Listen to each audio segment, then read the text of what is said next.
Šitą vyriausybę ir toliau formuoja komanda pačioje vyriausybėje ir policijos departamente, parenkant žmonės pagal kompetenciją. Ir aš tuo labai džiaugiuosi, ne vieną kartą esu pabrėžęs, kad atrenkant žmonės į atsakingas pareigas pirmiausia turi būti atsižvelgiama į kompetenciją.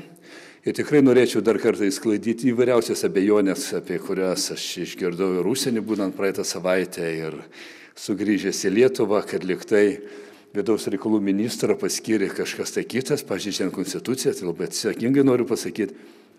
Rolandas Paksas, Tvarkos ir Teisingumo partijos pirmininkas, mano kabinete, aš jau kalbėjau, ne vieną kartą atkeliausiu jums, pristatė 2 kandidatūras ir tuo metu iš 2 kandidatūrų aš pasirinkau pono Skvernelio generolo kandidatūrą, kurią paskui pristačiau tą pačią dieną dėl prezidentai, skubėjau dėl to, kad manęs laukia išvyka į Helsinkį, kaip jūs žinot, 4. 5. kur praleidau ir šitai kandidatūrai irgi buvo pritarta. Tai jokių ten konstitucijos pažeidimų nėra, kaip bandoma Lietuvoje kažkur tai kalbėti ir aiškiai.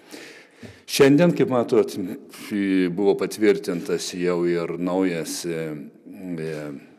būsimas generalinis komisaras policijos departamento. Tikimės, kad jisai sėkmingai tęs tą reformą, kuri policijos departamente yra pradėta. Ir žmogus turintis didžiulę patirtį policijos sistemoje. Ir